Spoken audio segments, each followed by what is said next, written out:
Study IQ IAS, अब तैयारी हुई अफोर्डेबल। हेलो दोस्तों, नमस्कार। मैं हूं दीपांशु सिंह, आपके एजुकेटर और दोस्त स्टडी IQ के प्लेटफॉर्म पे। आप सोच रहे होंगे सर आज क्या पढ़ाने आए हो आप, ये आईफोन दिखा रहे हो, ये लग्जरी बैग्स आप दिखा रहे हो, बुगाटी वेरॉन दिखा रहे हो $10 मिलियन की। बताता हूं। सोचो आप किस मुद्दे के बारे में बात करेंगे, या फिर इसमें और महेंद्र सिंह धोनी में कुछ लिंक दिखता है क्या आपको? हाँ, मतलब ये लिंक जरूर है कि Mahendra Singh Dhoni can afford all of this, that is true. इसके अलावा कुछ और डायमेंशन हम सोच सकते हैं क्या इसके बारे में? कुछ तो है लिंक। या फिर suicide is a very serious problem and depression के बारे में हर किसी को बात करना चाहिए। इन केस अगर आपको ऐसा लगता है तो ये हेल्पलाइन पे जरूर कॉल करें। बट मैं इसके बारे में डायरेक्टली बात नहीं कर रहा हूं, मैं बात कर रहा हूं सुसाइड में कोई लिंक दिखता है आपको? लिंक है, इन तीनों चीजों में लिंक है। या फिर ये जो मोबाइल बेस्ड पेमेंट्स है या जो स्वच्छ भारत मिशन है, इसमें कोई लिंक है? इन सारी चीजों में दोस्तों लिंक है, और वो लिंक है जिसके बारे में आज हम बात करेंगे, वो है sociology. I welcome you all to this session, जहां पे हम लोग बात करने वाले हैं एक systematic study of society and interactions, जो सोशियोलॉजी डिसिप्लिन उसके बारे में। और सबसे महत्वपूर्ण बात कि क्या 300 नंबर लाना इतना आसान है सोशियोलॉजी में जितना लगता है? क्योंकि ये बात तो देखो किसी से छिपी नहीं है कि sociology is one of the most sought after optional subject. Generally top 10 में आपको 3 से 4 रैंकर मिल जाएंगे जिन्होंने सोशियोलॉजी ऑप्शन लिया होगा। टॉप 50 में तो खैर आप गिन भी सकते हैं, मतलब 20 से तो कम नहीं ही होंगे।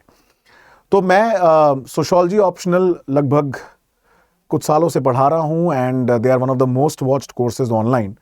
एंड मेरे पर्सनल एक्सपीरियंस में आपको बताऊं, इसको इतना ही ईजी है और इतना ही डिफिकल्ट है 300 नंबर लाना। वो सारा का सारा डिपेंड करता है एक ही चीज़ पे, जैसा मैंने शुरू में बोला कि आप कैसे टॉपिक को इंटरलिंक करते हैं अपनी आम जो जिंदगी है, डेली जो डे टू डे आपकी हैपनिंग, उसके अगल बगल जो भी चीज़ें चल रही हैं, उसको आप कैसे लिंक करोगे अपने लाइफ से।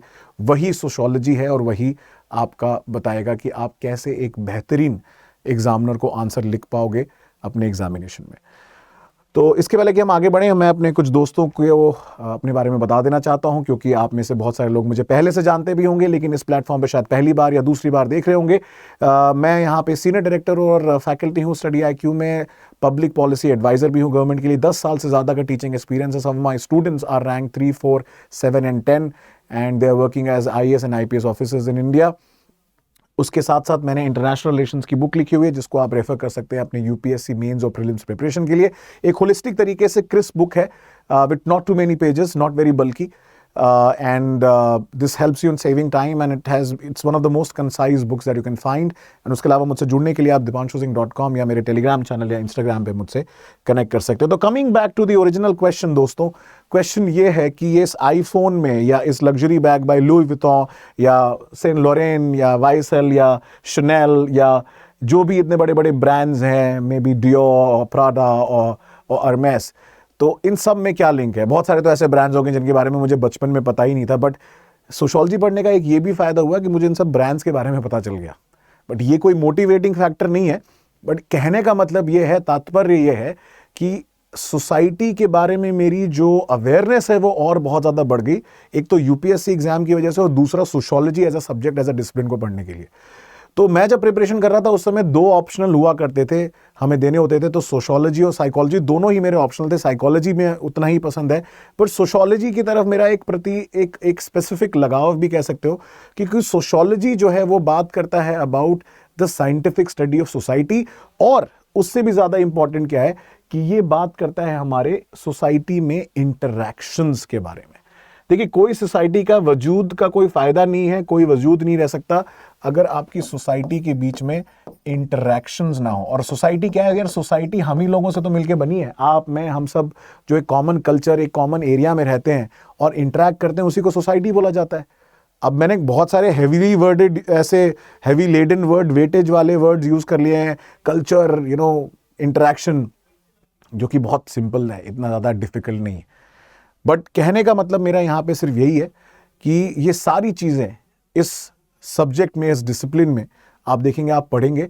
और सबसे बड़ी चीज़ क्या है कि सोशियोलॉजी ऑप्शनल जब आप पढ़ते हो तो आपका अपने आप और आपके अगल बगल के प्रति जो नजरिया है ना, वो भी काफी ज्यादा बदल जाएगा। आई am pretty sure about it, क्योंकि आप एक नए नजरिए से चीजों को देखने लग जाते हो।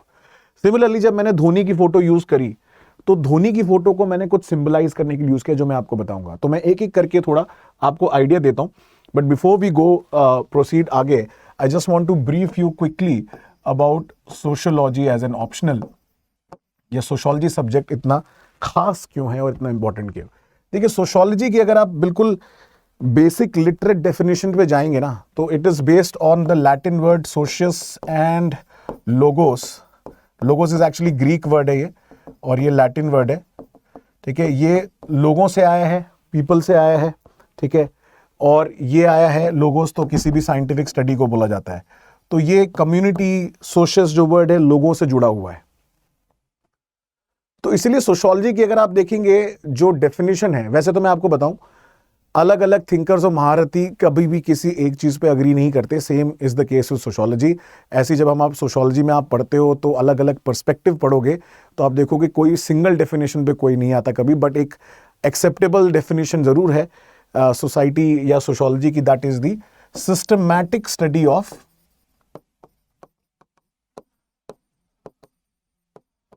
सोसाइटी एंड जो दूसरा मैंने पॉइंट बताया, इंटरैक्शन बहुत जरूरी है। क्योंकि अगर सोसाइटी में लोग इंटरैक्ट नहीं करेंगे, तो दोस्तों उसका कोई फायदा थोड़ी है। सोसाइटी ऐसी क्या सोसाइटी जिसमें कोई इंटरैक्शन ही ना हो, ठीक है। तो इसीलिए sociology talks about a systematic way of, systematic study of people in a group living in a culture, shared culture, ठीक है, और वो इंटरैक्ट करो और उसको स्टडी करते हैं। तो सोशियोलॉजी में भी देखिए ऐसा ही है कि सोशियोलॉजी आप देखिए, अब जब हम बात करें कि as a discipline, as a separate subject, आप देखेंगे कि इसमें बहुत सारी चीजें इंटरलिंक्ड हैं, ठीक है। जैसे कि आप देखेंगे इसमें एंथ्रोपोलॉजी के कॉन्सेप्ट भी देखने को मिलेंगे आपको, ठीक है। इकोनॉमिक्स भी देखने को मिलेगा आपको। आप बोलोगे सर पॉलिटिकल साइंस के भी कॉन्सेप्ट काफी सारे मिल रहे हैं, ठीक है। एंथ्रोपोलॉजी से तो बहुत ज्यादा लेना देना है, हिस्ट्री से लेना देना है।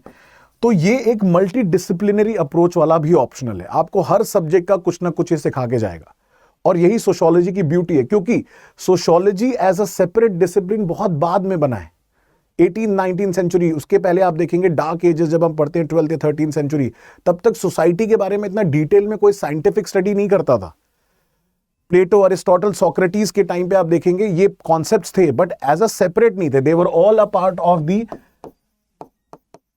फिलॉसफी, ये फिलॉसफी के पार्ट थे सारे, बट सेपरेट डिसिप्लिन नहीं बनाता। ये सेपरेट डिसिप्लिन तो ये बहुत बाद में बना है, बहुत रीसेंट टाइम का बना हुआ है, 18th 19th सेंचुरी में आके बना है।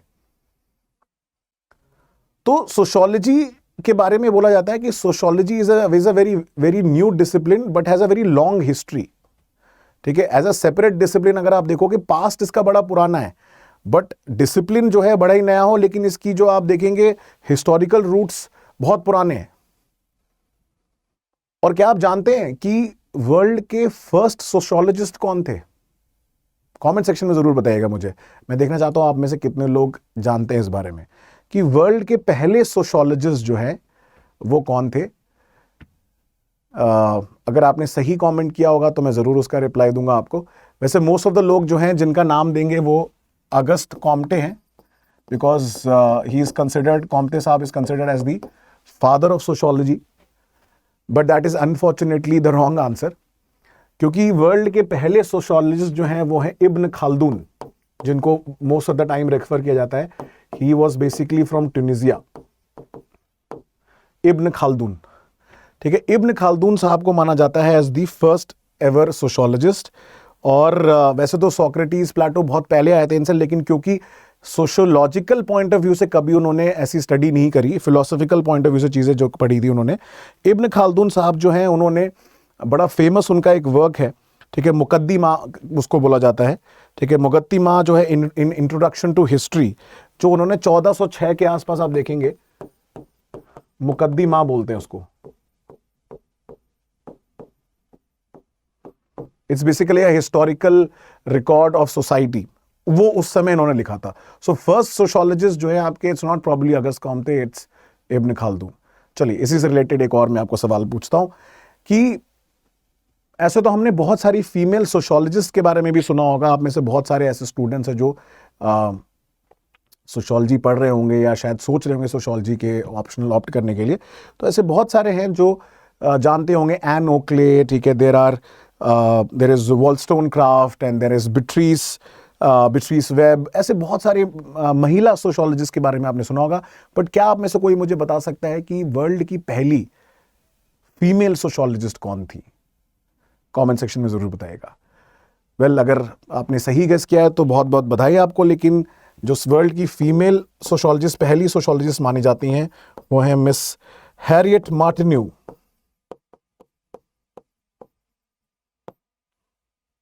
इन 1802।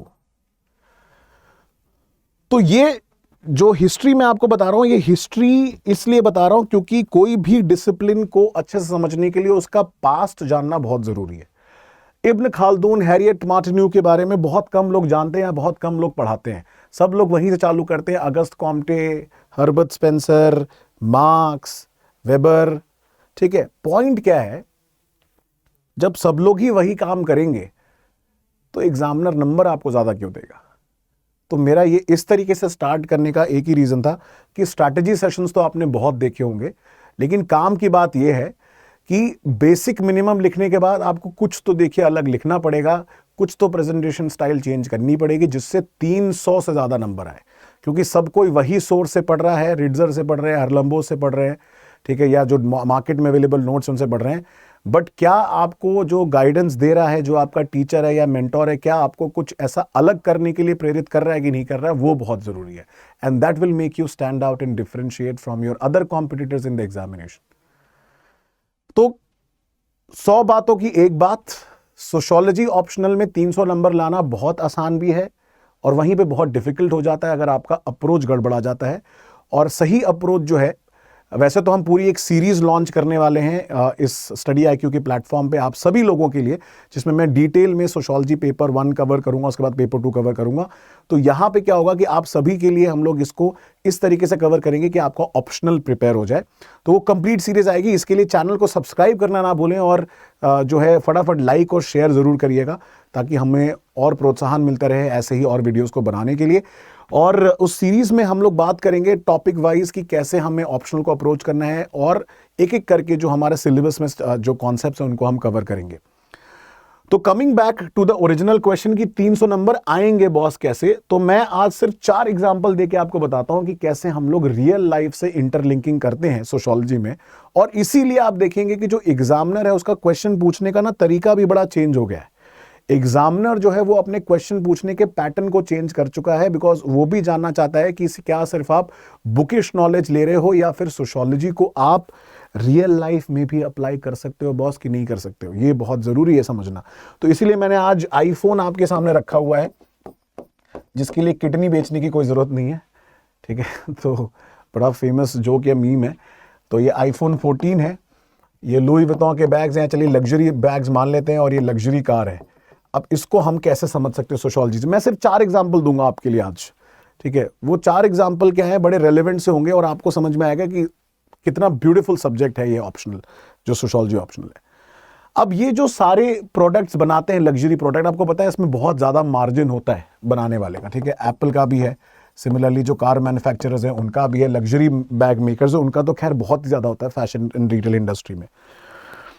बात सारी घूम फिर के ये आती है कि ये जो इतना मार्जिन है, क्या उसका फायदा जो एक्चुअल में बनाने वाले लोग हैं उन तक पहुंचता है? आप खुद बताइए, आप खुद जानते होंगे।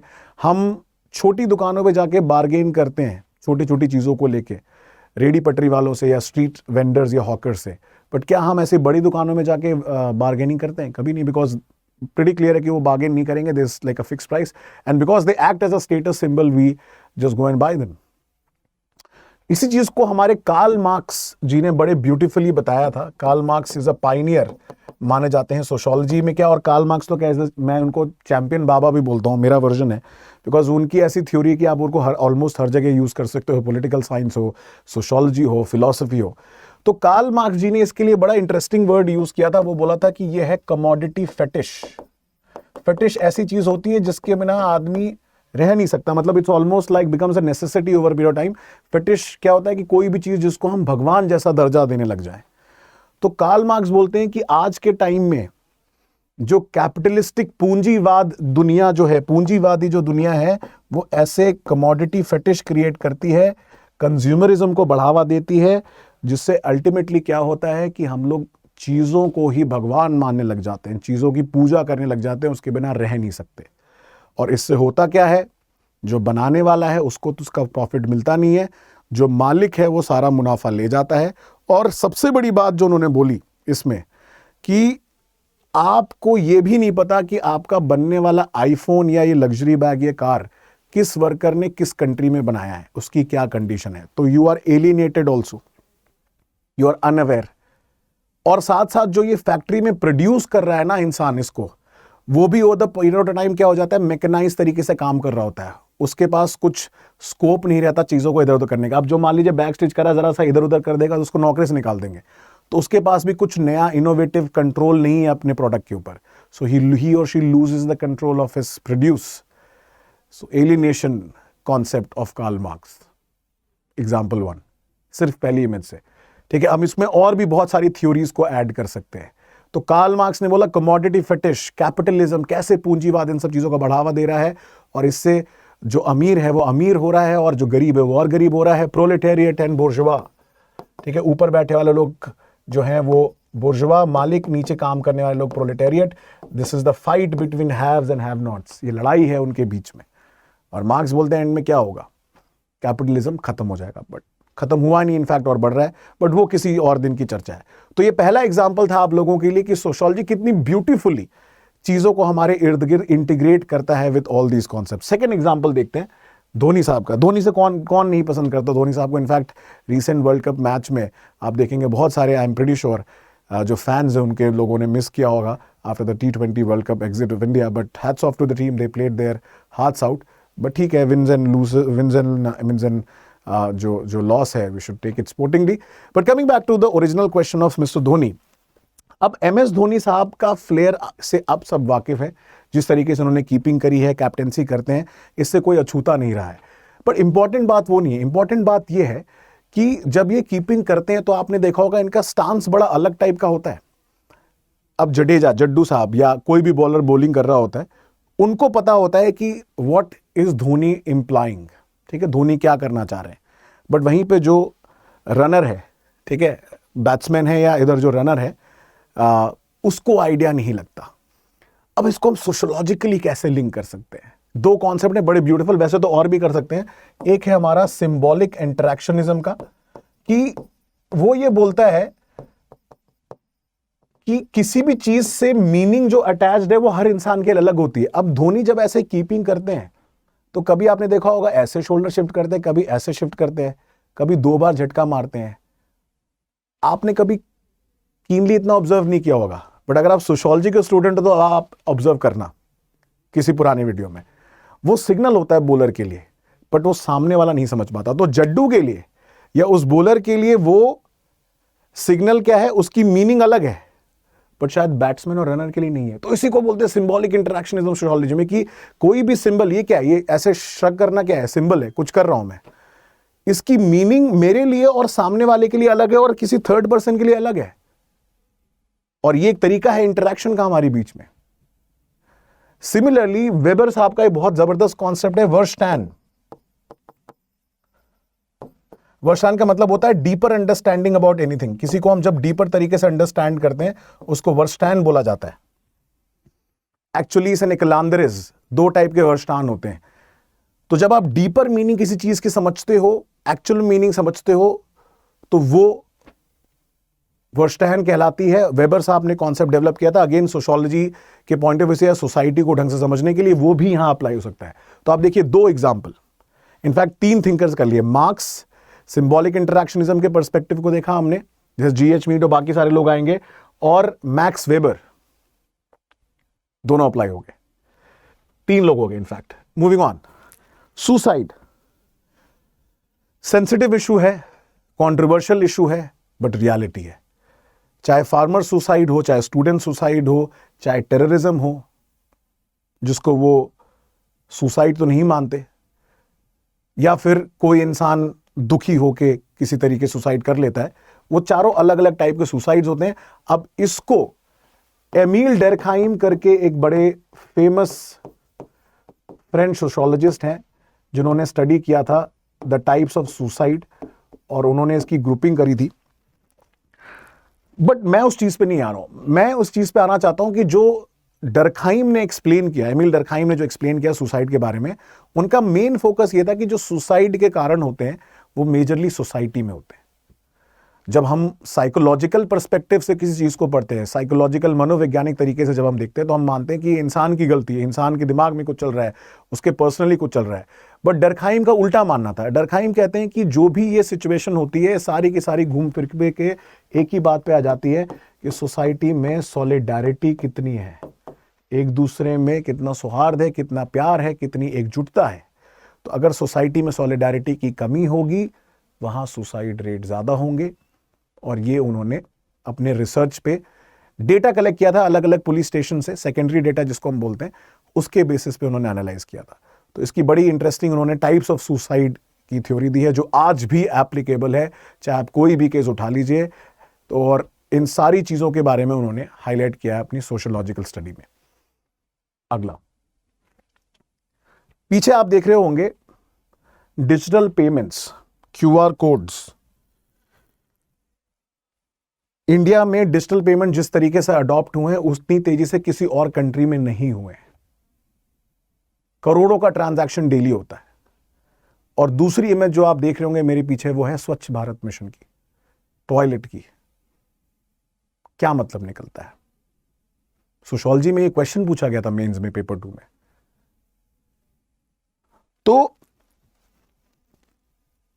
डिजिटल पेमेंट्स अपने आप में जब डीमोनेटाइजेशन हुआ उसकी वजह से बढ़ा।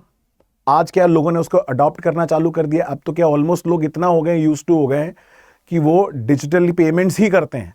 अभी मैं रिसेंटली ट्रेड फेयर में गया था, वहां पे सब डिजिटल पेमेंट्स ले रहे थे, कैश तो कोई कैरी कर ही नहीं रहा था। तो इंडिया कहां से कहां पहुंच गया है। ठीक है, तो अब ये एक फायदे की बात हुई। दूसरा जो आप देख रहे हैं टॉयलेट का कंस्ट्रक्शन स्वच्छ भारत मिशन के अंदर, उसका क्या फायदा हुआ? सैनिटेशन बढ़ा, हाइजीन बढ़ी, डेथ्स कम हुई। बट क्यों आप ये नहीं सोच सकते कि इससे विमेन एम्पावरमेंट भी हुआ? जो महिला सरपंच हैं उनका दबदबा बढ़ा, क्योंकि महिलाओं में ऑनर आया, प्राइड आया, because now they don't have to go out in defecate in the open. Empowerment of women भी हुआ ना, हेल्थ एंड हाइजीन बढ़ी ना। तो एक तो था जो फायदा हम करना चाह रहे थे, और दूसरा था हिडन फायदा जिसको हम बोलते हैं लेटेंट। तो ये आ गया हमारा manifest and latent function in sociology, कि हम तो डीमोनेटाइजेशन या कैश को कम करना चाह रहे थे, तो हमने डिजिटल पेमेंट चालू किया। बट अब इतनी तेजी से अडॉप्ट हो गया कि ऑलमोस्ट जो है आज के टाइम पे हर कोई डिजिटल पेमेंट यूज करे। ऐसा नहीं कि कैश खत्म हो गया, but it has become much more easier now. तो एक फायदा क्या हो गया कि आज के टाइम पे हर जगह लोग पेमेंट एक्सेप्ट कर रहे हैं। ठीक है, आपको कैश नहीं कैरी करना पड़ता इतना। तो एक इंटेंडेड फायदा था, एक अनइंटेंडेड फायदा है, या कॉन्सिक्वेंस भी कह सकते हो, जरूरी नहीं है कि दोनों पॉजिटिव ही हो। तो manifest and latent functions, ladies and gentlemen, Robert Merton, functionalism, Talcott Parson, ऐसे बहुत सारे थिंकर्स आपको देखने को मिलेंगे जिनकी हर एक थ्योरीज आप इंडिया और वर्ल्ड वाइड अप्लाई कर सकते हो। तो ये जो 4 एग्जाम्पल मैंने लिए, ये बहुत चुनिंदा है। These are just probably 5-10% to give you an idea that how interesting sociology is and how easy it is also to understand the subject if it is approached in the right way. And that is why when I said it is easy to score 300 and it is also difficult to score 300, provided you know these concepts and how do you apply these concepts.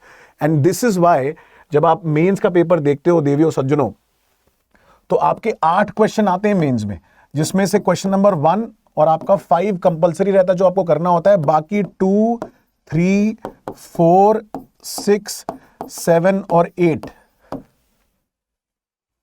ठीक है, इसमें section A होता है एक और होता है section B.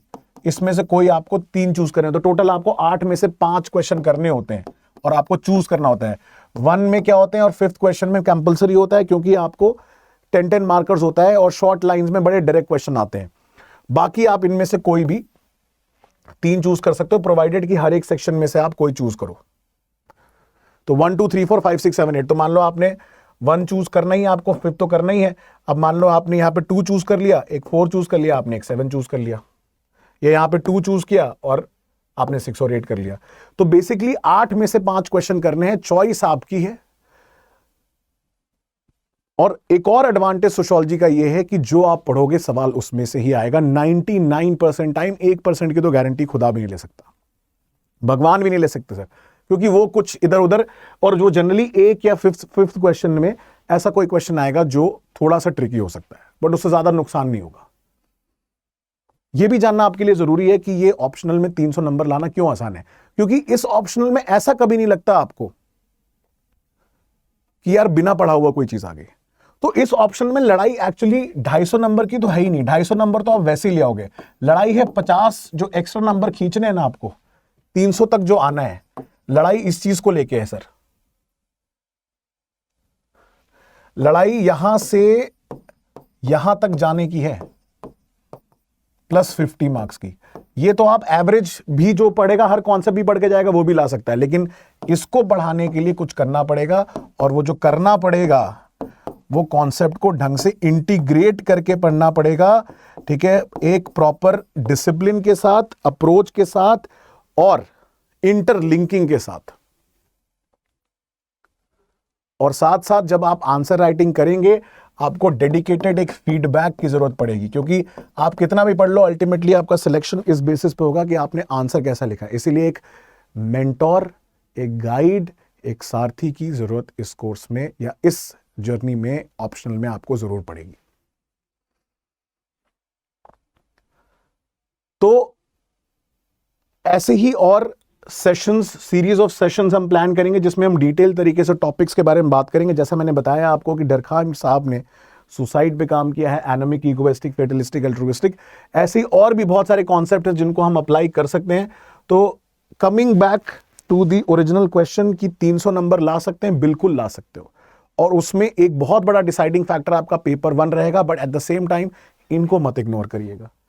Paper 2 में, पेपर 2 के थिंकर्स, पेपर 2 की application of theory is very important, जैसे श्रीनिवास घुरे साहब, ठीक है, इनको, वेरियर एल्विन, ऑन्द्रे बिटेल, इन सब लोगों को जानना बहुत जरूरी है आपको।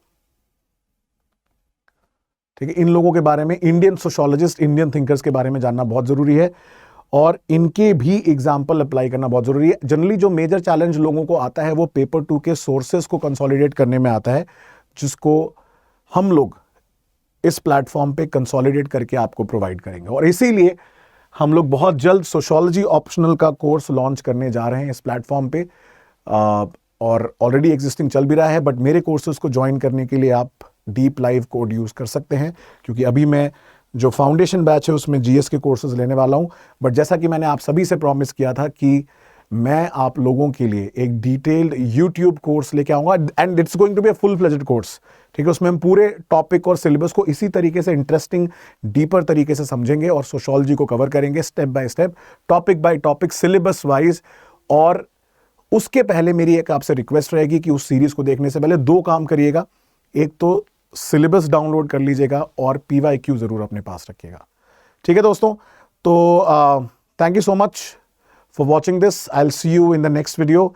एंड सोशियोलॉजी को जीते जागते बस महसूस करिए अपने अगल बगल, बहुत मजा आएगा, बहुत अच्छा लगेगा साथ में। जय हिंद। स्टडी IQ IAS, अब तैयारी हुई अफोर्डेबल।